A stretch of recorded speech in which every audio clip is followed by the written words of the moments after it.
Si j'étais toi, je ferais exactement ce que tu fais. J'ai quelque chose à te dire, je ne vais pas y aller par quatre chemins.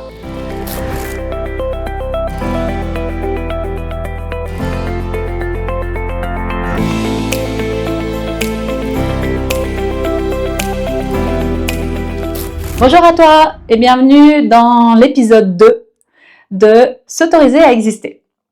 Aujourd'hui, je vais te parler d'un moment qui a été très décisif dans ma vie. J'étais aux États-Unis, j'avais 21 ans et je gardais 2 enfants de 5 ans et de 7 ans. J'étais fille au père donc. Quand j'étais là-bas, j'ai pris des cours de dessin parce que quand on va aux États-Unis, c'est compliqué. On ne peut pas y aller comme ça, passer une année comme étudiante. Donc, je suis passée par le côté fille au père, par une agence, ce qui était plus simple. L'agence, ils demandaient à la famille de s'investir. Donc, ils ont payé des choses pour moi, mais ils m'offraient aussi des cours, n'importe quel cours. Et pour moi, c'était évident de ne pas faire des cours d'anglais ou de je ne sais quoi. Je voulais faire quelque chose qui me plaisait vraiment pour rencontrer le maximum d'Américains, voir la vie, comment les gens ils étaient. Et je décide de prendre des cours de dessin. C'est quelque chose que j'aime beaucoup faire. Je fais ce cours de dessin. Donc moi, je suis arrivée aux États-Unis vers, c'était après Halloween, donc fin novembre, me semble-t-il. Et en janvier, février, je fais des cours. Ça devait être janvier, début février. Ouais. Début février, je fais des cours de dessin et on doit se présenter. Et à la fin du cours, je vois un gars et une nana qui arrivent vers moi. Et il me dit, le gars il me dit, ouais, dis-moi, tu serais pas française, toi? Avec mon accent français, bien sûr. Il m'avait reconnue. Et je dis, bah ouais, carrément, je suis française et tout. Il me dit, ah ouais, tu sais, ma maman, elle est française et tout.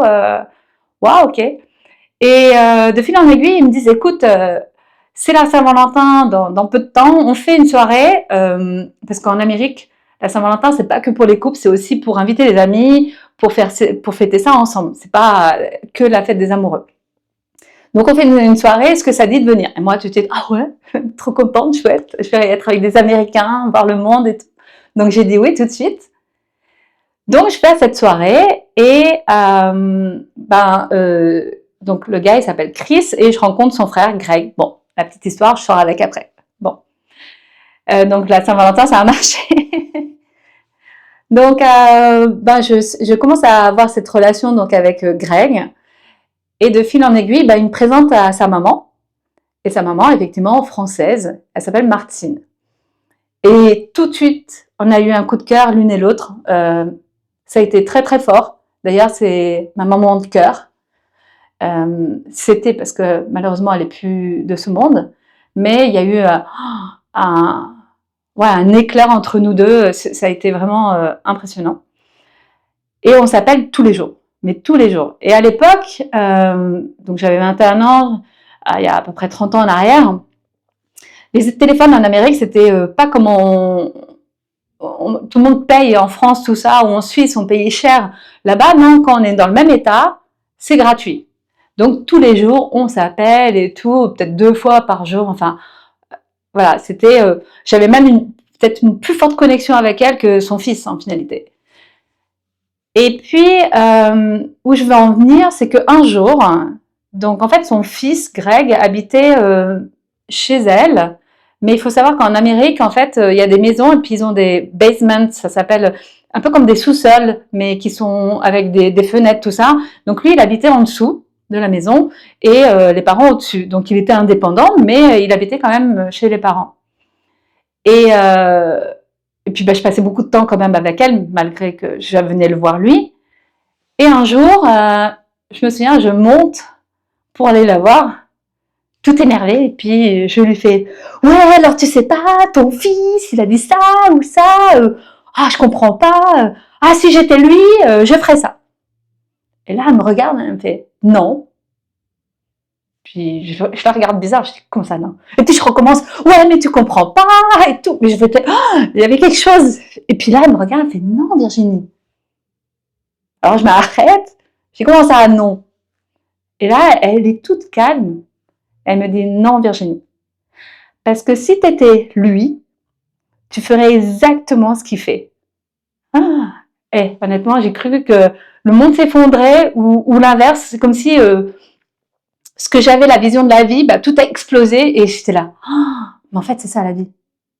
Moi, j'ai toujours entendu, voilà, j'ai grandi en voyant les autres, en jugeant un peu, en se mettant à la place de l'autre, en pensant qu'on sait mieux que l'autre. Et quand elle m'a dit cette phrase, j'ai dit, mais en fait, c'est ça. Déjà, pas besoin, on n'a pas à juger, parce qu'on ne sait pas. Et puis même eux, des fois, ils savent, enfin les gens, les autres ne savent pas forcément non plus le comment du pourquoi.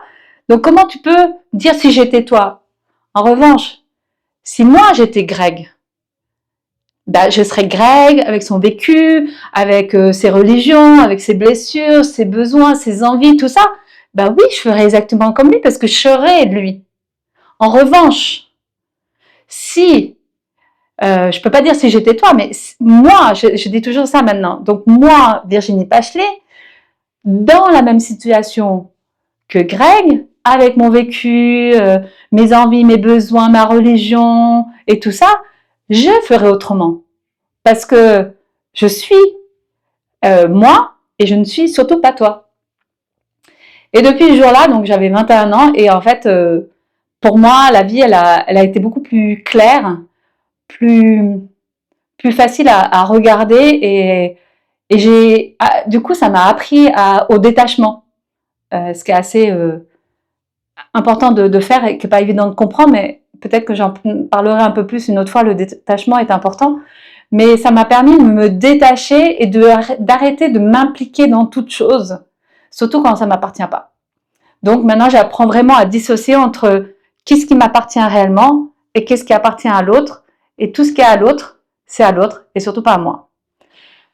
Voilà, je ne sais pas si ça résonne en toi, si tu comprends tout. N'hésite pas, tu me fais un commentaire, tu me dis si tu as des questions, j'y répondrai avec grand plaisir. C'est un sujet qui est très fort pour moi et qui a eu un vrai tournant dans ma vie. Donc, je serais ravie de te lire et de te répondre, comme je t'ai dit. Donc, n'hésite pas à laisser un commentaire, comme je disais.